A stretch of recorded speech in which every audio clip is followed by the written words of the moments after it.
Hello everyone, welcome to my channel Ruji Media. I'm your host Richard Morla, and today we're gonna be turning this image into this image using the clump stamp tool.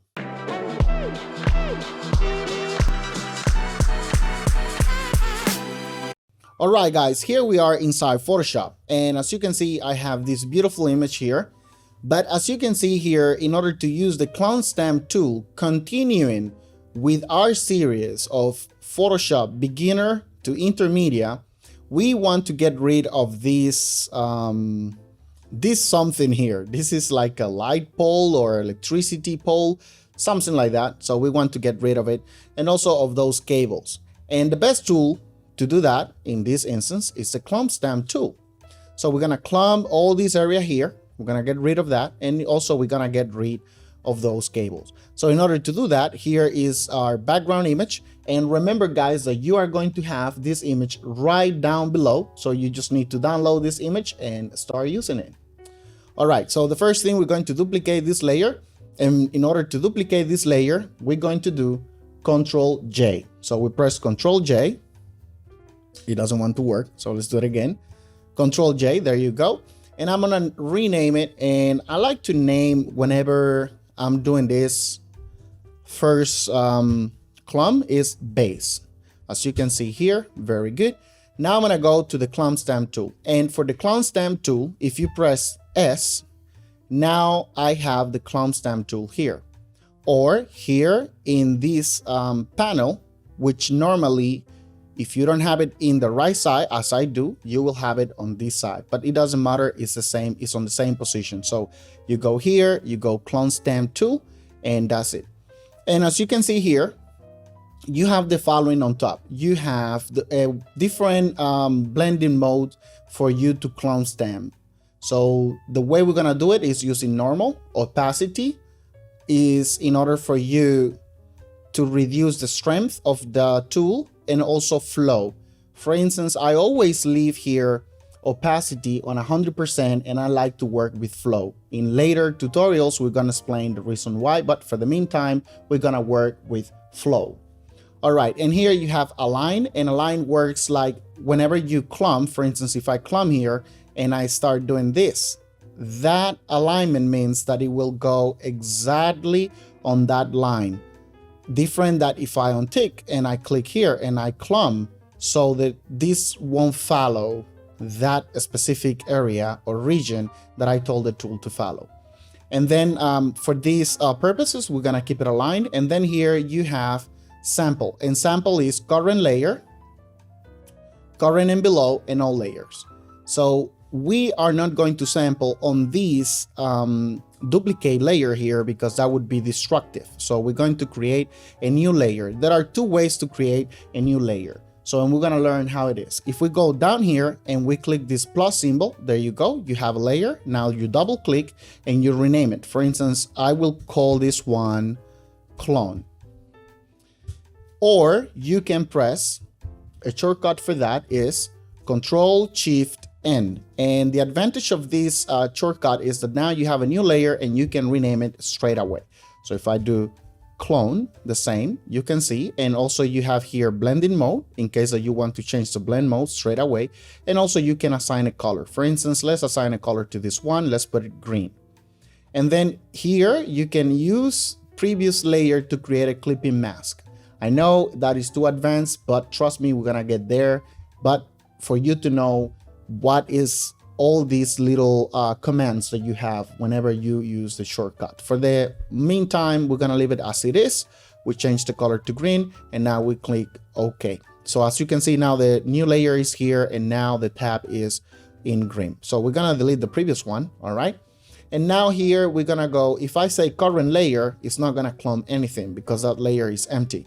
But if I say clone current and below, so everything that I will clone will be on this layer, and then it will take it from the bottom one, meaning that now if I don't like what I clone or I make a mistake, I can actually get rid of the layer and my image will be intact.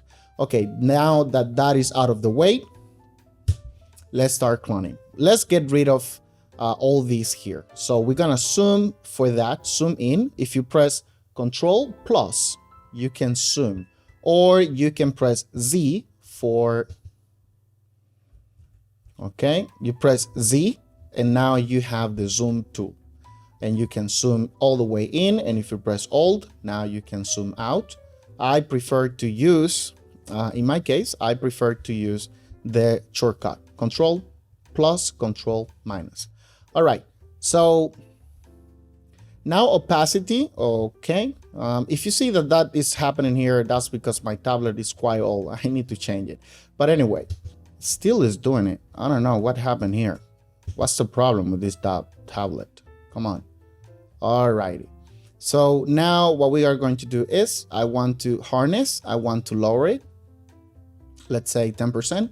And now my flow also, I want to lower it like around maybe 15%. Let's see if that setup is okay.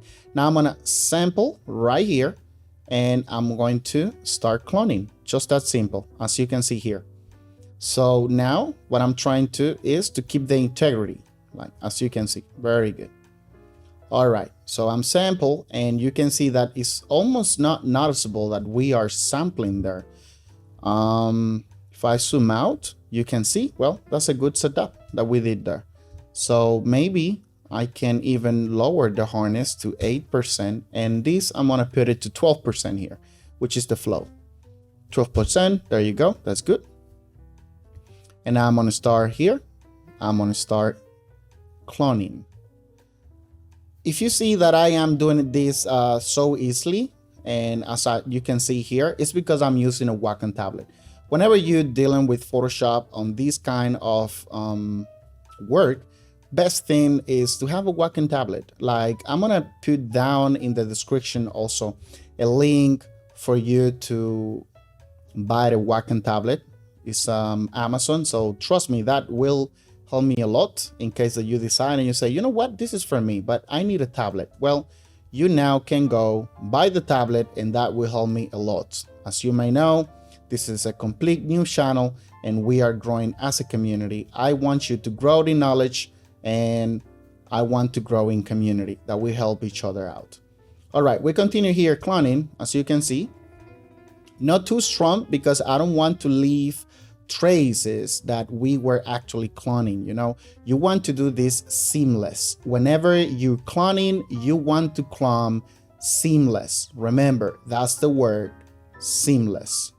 All right, so, and if you make a mistake, no worries, you just Control C, boom, boom, go back, there you have it.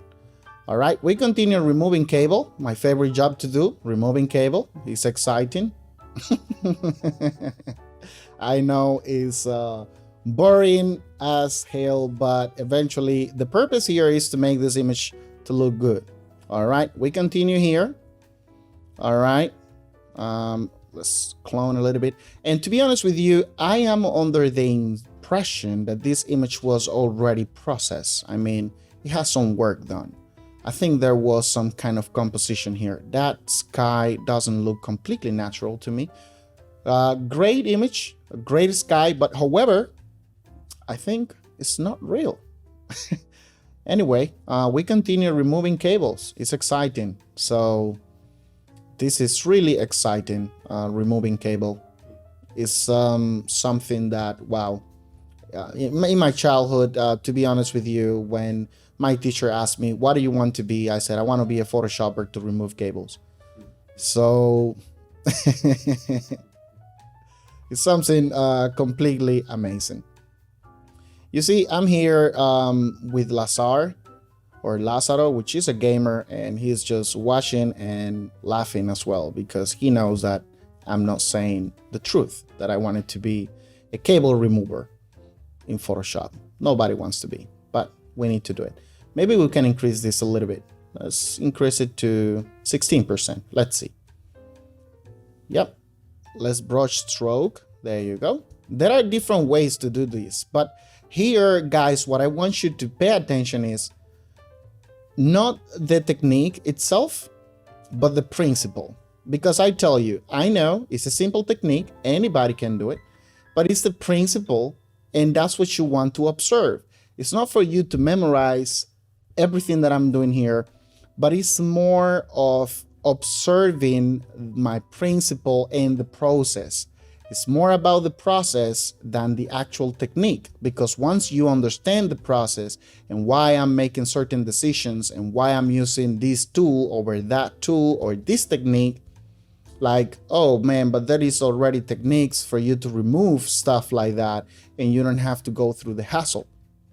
Well, it's because of the process. It's because of my mind thinking. So, and why am I doing those decisions? You know, it's a decision process and that I'm having here. All right, as you can see here, we remove those cables. Let's now zoom out. We have a little bit here noticeable traces. So now we are going to clean a little bit here. See the skies? Those looks like camera dust to me. Camera dust maybe, or something like that. That's why I was saying at the beginning that probably this skies is not 100% legit, but we don't know. All right, let's clean a little bit here. And for that, we're going to continue here a little bit and more here. All right, so the sky there look a little bit funny. Let me lower the harness. So if I right click, I get this pan here or this panel and I lower the harness here. All right, so now I have this big chunk of something here. So how are we gonna do this one? Well, this is interesting because I was asking the same question, guys, to be honest with you. So, but since this is Photoshop, we are going to attempt to do this the most possible way, as you can see here, to make it look that is real, everything that you can see, without affecting the guy. Even though the guy is like, I don't know how in the world he fit there, because it looks like he's in the middle of all these trees. Probably his name is the tree guy, you know? Maybe he is just a ghost that he was standing there watching the race as it was happening. All right, here you can see what I was explaining about the alignment, all right? You can see the alignment here, how it's working. So I tried to align that stick right there. And now we continue here. And let's continue a little bit here. And I'm under the impression that from here, we shouldn't be cloning anymore the tree. So slowly, a little bit here. All right. We continue cloning here, because this is our job, to clone this here all the way. I want you to see the whole process. I can make here a fast forward, you know, like a time lapse, but no, I want you to see the whole process and why I'm doing it that way. So that's why. So now we need, you see, now we don't have that here, and that doesn't look natural here. We need to bring part of this here. So that's what we're gonna do here. We're going to clump from here like that. And if you ask me, now what I want to do, I want to lower my harness, sample here, just like that. And from here, bring it like that. There you go. Now it looks like more natural, all right? So you don't need to be perfect. You just need to be accurate, and in a way you want this to look good, I will say. All right, we continue removing this. There you go. And now that we have done this, all right, we almost done here. There you go. Once you get the difficult part, then the rest is just history. Alrighty. Now you can see here, we have destroyed completely that, and it's like it never was there. Maybe here I want to clump a little bit to create some randomness, and here bring a little bit more of this here, and here as well, maybe higher, maybe from here as well. There you go. And all right, guys, as you can see here, look at that. Let's see. This is the before and this is the after. Simply only with the clone stamp tool. As you can see here, we still have some work to do because there are some spots there, but that's nothing. We can actually do it right now, real quick. I'm going to do this.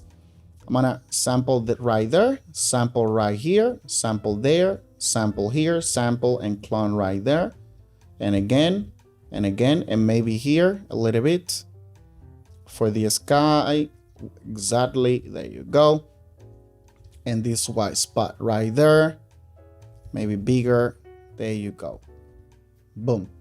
And there you have it, guys. So before and after. So here we work with the clone stamp tool, and you can see how effective it is to create and remove objects that doesn't look good in our image. And if you ask me, I think this looks totally good. All right, guys. Now you know the principles of working with the clone stamp tool. So basically, you remember, you want to duplicate your background layer or your image. And remember, there are ways to do that, which is with Control J. Once you duplicate your background image, the next thing that you want to do is to create a new adjustment layer. Not new adjustment layer, a new layer. And you do that in two ways. You can go down to the drop menu and click the plus sign, or you can press Control Shift N. And the advantage of that is that you can rename, color, and also apply a blend mode if that is what you will need. Now we know that. And remember, on the top area, when you choose the clone stamp tool, that you can go to the panel and pick the clone stamp tool, or you can, by pressing S, which is the shortcut, you can have the tool immediately.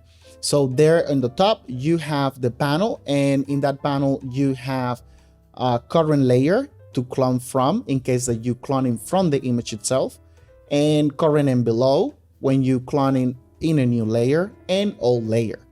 So then you have flow and opacity, and you remember, for the purpose of this tutorial and my preferences is I prefer to work with flow. So you remember that. So if you put the flow too high, opacity too high, and the hardness of your brush, so it's gonna be too tough and it's gonna be visible the changes that you made. You want to keep low flow and also low hardness, and you play with those setup.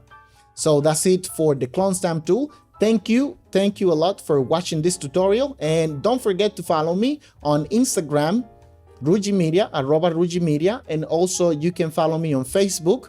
On Facebook you can find me by Rujimedia, and also in Twitter you can find me @Rujimedia. Don't forget, I'm your host Richard Morla. Thank you for watching this tutorial. See you till the next time.